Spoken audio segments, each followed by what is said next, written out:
శ్రీమద్ వాల్మీకి రామాయణమునందలి సుందరకాండము యథాతథ అనువాదము 30వ సర్గము ప్రారంభము. సీతామాతకు శుభశకునములు కనిపించినాయి. ఆనందాన్ని పొందింది. మనస్సు ప్రశాంతంగా ఉన్నది. ఈ విషయములన్నీ సావధానముగా గమనించుచున్న ఆంజనేయ స్వామి సీతాదేవి పలికిన మాటలను, త్రిజట చెప్పిన స్వప్న వృత్తాంతమును, రాక్షస స్త్రీలు సీతను భయపెట్టుచూ పలికిన వచనములను పూర్తిగా విన్నారు. హనుమంతుడు నందనవనమునందలి దివ్యకాంతి వలె సీతాదేవిని చూచుచూ అనేక విధములుగా ఆలోచిస్తున్నారు స్వామి. సీతకెంత దురవస్థ ఘటిల్లినది. సీత జాడకై, సీతమ్మ ఎక్కడ ఉన్నది అని తెలుసుకొనుటకై లక్షల కొలది వానరులు అన్ని దిశల వెళ్ళి వెతుకుతున్నారు. ఆహా, ఏమీ నా అదృష్టము! ఇంతమంది వానర వీరులలో సీతను కాంచినటువంటి అదృష్టం నాకే దక్కింది. నా పూర్వజన్మ సుకృత ఫల విశేషం. యుక్తిశాలి అయిన సేవకుడు శత్రుబల స్థాయిని మెలకువతో సమగ్రముగా తెలుసుకొనుట అవశ్యం. ఆ పనికై వచ్చినటువంటి నేను ఎవరూ ఎరుంగని రీతిగా సంచరించటం అన్ని విధములుగా పూర్తిగా నేను గ్రహించాను. రహస్యంగా అన్ని విషయములు తెలుసుకున్నాను. ఈ లంకాపురిని పూర్తిగా చూశాను. రాక్షస రాజైన రావణుని ప్రభావమును, అతని ధోరణి నాకు పూర్తిగా అవగతమైంది. సమస్త ప్రాణులపై జయచూపువాడు, అపరిమితములైన బలపరాక్రమములు కల ఆ శ్రీరామునకు భార్య తగినటువంటిది సీతా సాధ్వీమణి. తన పతి దర్శనమునకై ఆరాటపడుతున్నది. ఆమెను ఓదార్చటం తగినటువంటి పని. నిండు చంద్రుని పోలే ముఖకాంతి కలిగిన సీతాదేవి లోగడ ఎన్నడూనూ ఏ విధమైన దుఃఖములు అనుభవించినది అని నేను గ్రహించలేదు. ఇప్పుడు ఈనాడు దుఃఖములతో కృంగిపోతున్నది. ఈమె దుఃఖములకు అంతే లేదు. ఈమెను నేను ఓదార్చాలి. ఎలా ఊరట కలిగించాలి? అసలు నేను ఎలా ప్రారంభించాలి? పరిపరి విధాల ఆంజనేయ స్వామి ఆలోచిస్తున్నారు. తీవ్రమైన శోకముల ధాటికి ఈమె మనస్సు వ్యాకులమై ఉన్నది. ఇట్టి పరిస్థితుల్లో నేను ఈమెను ఓదార్చటానికి అసలు నేను ఎలా ప్రారంభించాలి? ఈమెను ఓదార్చకుండా నా ప్రయాణము గనక చేస్తే అనర్థమే అవుతుంది, వ్యర్థమే అవుతుంది. ఈమెను పలుకరించి వెళ్ళాలి. నేను ఈమెతో మాట్లాడకుండా తిరిగి వెళితే మిక్కిలి వాసికెక్కిన రాజపుత్రిక అయిన జానకీదేవి రక్షించేవారెవరు? రక్షణోపాయము కానక తన ప్రాణములని త్యజించవచ్చు. ఆజానుబాహుడు, చంద్రుని వలె ఆహ్లాదకరమైన ముఖము కలవాడు, సీతాదేవిని కాంచుటకై తహతహపడుచున్న ఆ శ్రీరామునకు కూడా నేను ఓదార్చటం న్యాయం, సముచితం.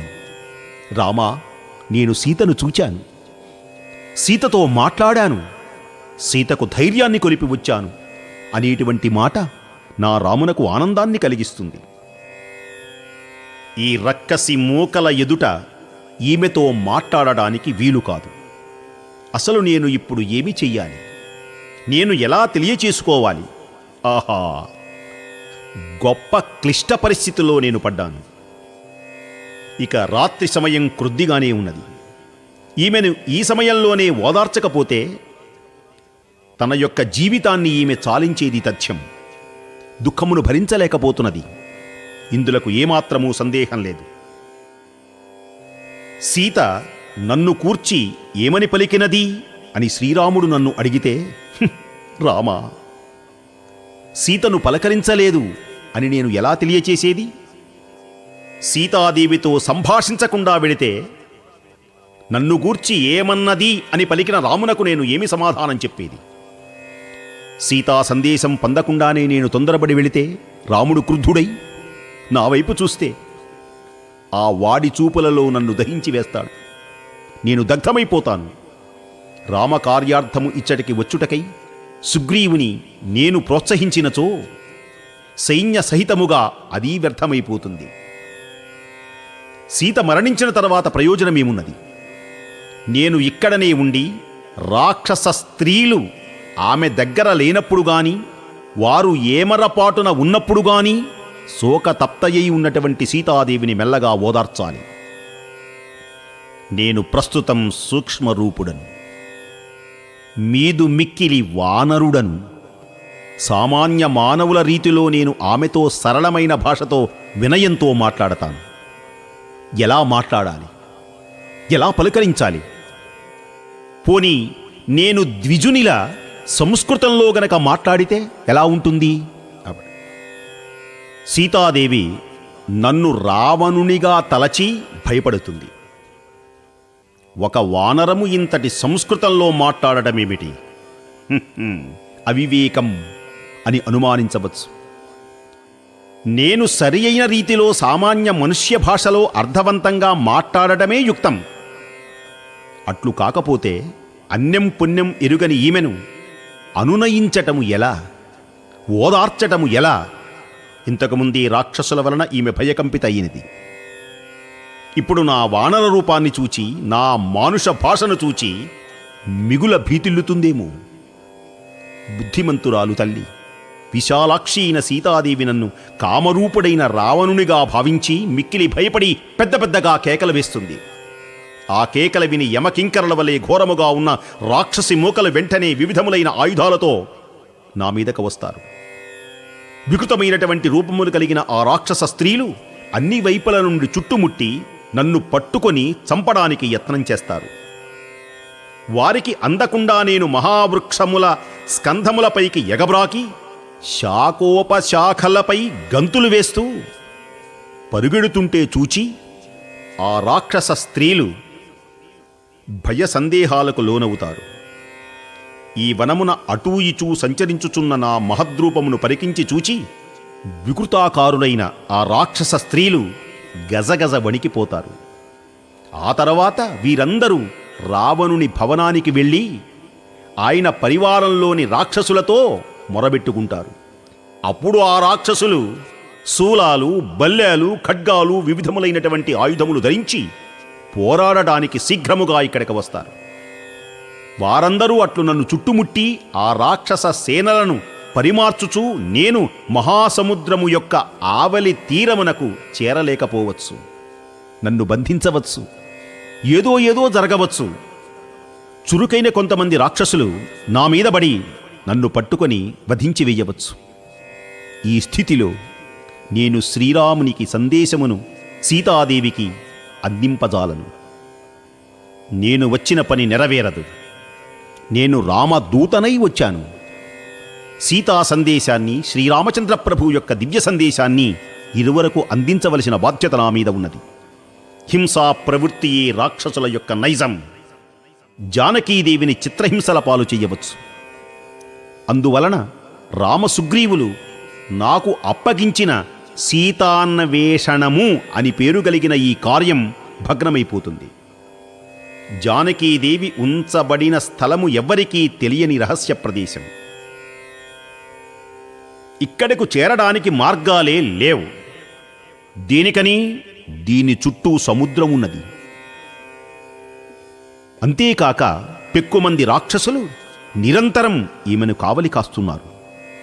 నేను యుద్ధమున రాక్షసులకు పట్టుబడినను, వారిచే చంపబడినను రామకార్య సాధన విషయమున సహాయపడగలిగిన వారు ఎవ్వరూ లేరు. ఒకవేళ ఈ రాక్షసులు నన్ను చంపివేస్తే ఎంతగా ఆలోచించినా 100 యోజనములు గల ఈ సముద్రమును దాటి ఇక్కడకు రాగలిగిన వారెవరున్నారు? సీతమ్మ జాడ తెలియజేయగలిగిన వారెవరున్నారు? వేల కొలది రాక్షసులను సైతము యుద్ధమున నేను పూర్తిగా హతమార్చగలను. కాని ఈ సమరమున నిమగ్నుడైన నేను మహాసముద్రము యొక్క ఆవలి తీరము సకాలములో గడువు లోపల నేను చేరజాలకపోవచ్చు. ఇక్కడే ఆలస్యం అవ్వవచ్చు. యుద్ధంబున జయాపజయంబులు దైవాధీనములు, నిర్ణయించలేరు ఎవరు. సంశయాత్మకమైన కార్యమును చేయుట నాకు రుచింపదు. ప్రాజ్ఞుడైనటువంటి వాడెవ్వడు కూడా సంశయాత్మకమైనటువంటి కార్యమును లోతుగా ఆలోచింపక తొందరపడి చేయనే చెయ్యడు. జ్ఞాని, తెలివి కలిగినటువంటి వ్యక్తి ఆలోచించి మరీ చేస్తాడు. ఆవేశంతో తొందరపడి చేసినటువంటి పని విఘ్నమైపోవచ్చు. సీతాదేవితో మాట్లాడకుండానే నేను తిరిగి గనక వెళితే ఆమె ప్రాణత్యాగం చేసుకోవచ్చు. ఆమెతో సంభాషించినచో రాక్షసుల వలన నాకు మహా ఆపద సంభవించవచ్చు. తప్పక సఫలమయ్యే కార్యము సైతము అవివేకి అయినటువంటి దూత చేతిలో పడితే దేశకాలములకు ప్రతికూలముగా ఆచరింపబడి సూర్యోదయ సమయమున చీకట్లు నశించిన రీతిగా కార్యము నిష్ఫలమవుతుంది. సఫలమయ్యే కార్యమును అవివేకంతో దూరం చేసుకోకూడదు. లాభనష్టముల గూర్చి ప్రభువు తన సచివులతో చర్చించి నిర్ణయించిన కార్యము అవివేకి అయిన దూత చేతిలో పడితే అది సఫలం కాదు.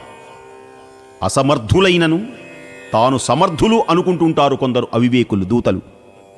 అనవసరమైనటువంటి అపోహలకు గురి అయి తన యొక్క సమర్థతను గ్రహించలేక కార్యములను చెడగొట్టుకుంటూ ఉంటారు. రామకార్యము నిష్ఫలము కాకుండుట ఎట్లు, ఈ రాక్షసుల ఎదుట నేను తెలివి లేని వాడను కాకుండుట ఎట్లు, నా సముద్ర లంఘనము వృధా కాకుండుట ఎట్లు ఆంజనేయ స్వామివారు ఆలోచిస్తున్నారు.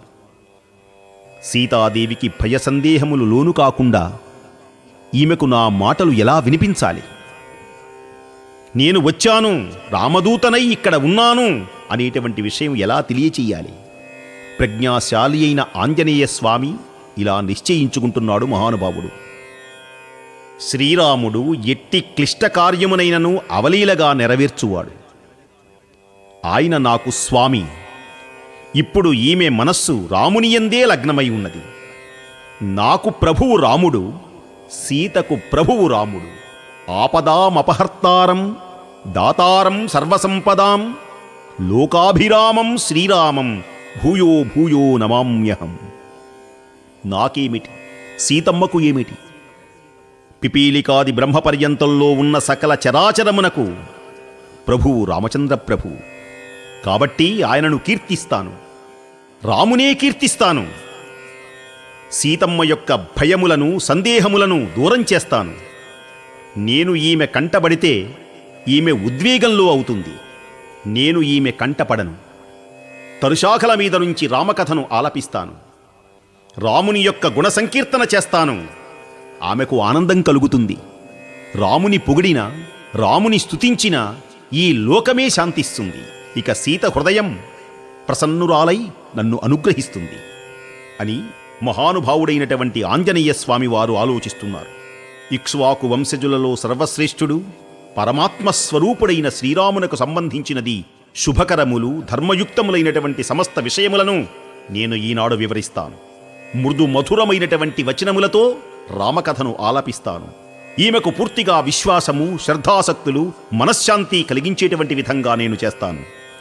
చెట్టుపై కొమ్మల మధ్య నుండే మహానుభావుడైనటువంటి హనుమంతుడు జగన్నాథుడైన శ్రీరాముని భార్య అయిన సీతాదేవిని చూడడానికి బహు విధములైనటువంటి యథార్థ మధుర వచనములతో రామకథను ఆలపించబోతున్నారు ఆంజనేయ స్వామి. ఇది శ్రీమద్ వాల్మీకి రామాయణమునందలి సుందరకాండము యథాతథ అనువాదము 30వ సర్గము సమాప్తము.